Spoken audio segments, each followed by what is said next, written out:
Here's a question for you. Is the United States a democracy or a republic? It's one of those things everyone assumes they know until they're asked to explain it. Go ahead, take a moment to think. Done? Okay, if your answer was both, you're not alone. But here's the kicker. It's not that simple. For decades, politicians, teachers, and even Hollywood movies have thrown these words around like confetti at a parade. We live in a democracy. No, it's a republic. And we've just nodded along assuming it didn't matter. But guess what? It does. Big time. Let's paint a picture. Imagine living in a neighborhood where every decision, like what time curfew starts or who gets to park in the best spots, is decided by a show of hands. Sounds fair, right? But what if the majority decided family shouldn't get a spot at all? That's democracy in its rawest form. Majority rules, whether it's fair or not. Now let's flip the script. Imagine a system where those decisions are guided by strict rules. Rules so powerful, even the majority can't break them. That's closer to what a republic is. Two systems, two philosophies, and two wildly different outcomes. So which one are living in? And does it even matter? Spoiler alert, it absolutely does. Because understanding the difference isn't just a fun fact for trivia night, it's the key to understanding how power is distributed. And so buckle up, because in the next 10 minutes, we're pulling back the curtain on two of the most misunderstood terms in politics. And by the end of this video, you'll have a better answer than 99% of people out there. Let's start with democracy. It's the word you hear everywhere, from political speeches to high school textbooks. Democracy is often framed as the ultimate goal, a government by the people, for the people. Sounds perfect, right? Well, here's where it gets a little complicated. The word democracy comes from the Greek words, meaning people, and meaning power or rule. At its core, democracy means power is in the hands of the people.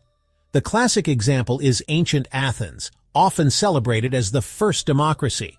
Citizens, well, male citizens, let's not forget, gathered in public forums to vote directly on decisions. That's what we call direct democracy.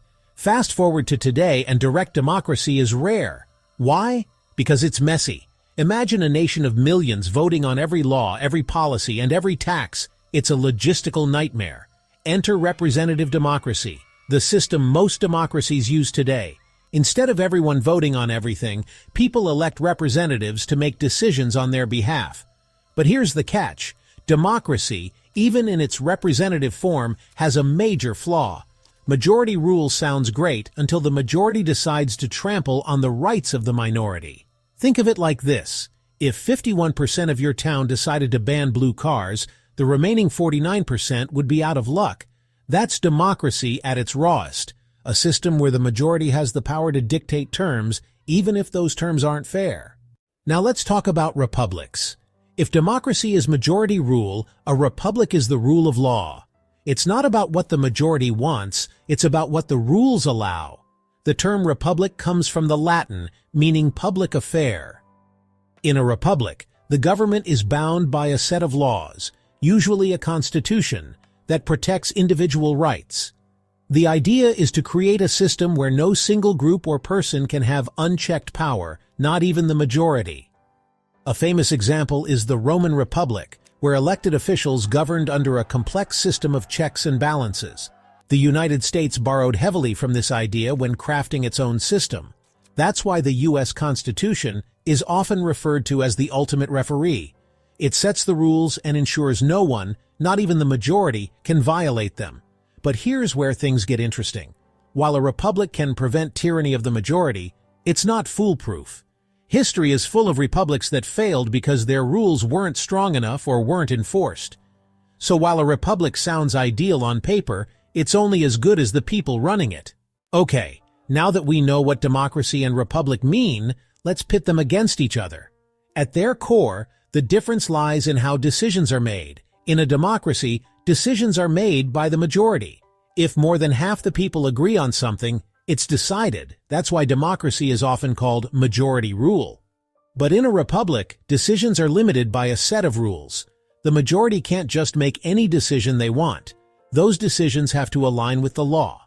Let's take an example. Imagine your school is voting on whether to cancel homework. In a democracy, if 51% of the students vote to cancel it, homework's gone. But in a republic, even if the majority votes to cancel homework, they'd still need to follow the school's rules, which might say that homework is mandatory for learning. The big takeaway? Democracy prioritizes the will of the people, while a republic prioritizes the rule of law. And here's the kicker. Most countries today, including the United States, are actually hybrids. They combine elements of both systems, creating a balance between majority rule and individual rights. So why does this matter? Because understanding these differences isn't just an academic exercise. It affects how we interpret political decisions today. When politicians throw around phrases like threats to democracy or protecting the republic, they're invoking powerful ideas. But if we don't understand what those terms mean, we're left in the dark. And here's the truth. Most governments labeled as democracies are really hybrids, blending majority rule with constitutional protections. The next time you hear someone say, "We live in a democracy," or "This is a republic," you'll know better. You'll understand that these systems aren't just abstract concepts, they're frameworks that shape our lives. And now, you're part of the 1% who actually knows the difference. So there you have it, the real story behind democracy and republic. Two terms that seem simple but are anything but. And now that you know the difference, it's time to start questioning what you hear. Because in the end, the system only works if you understand how it works. If you found this video eye-opening, don't forget to like, share, and subscribe. Let's keep the conversation going. Drop a comment with your thoughts on democracy versus republic. And as always, stay curious, stay informed, and keep questioning everything.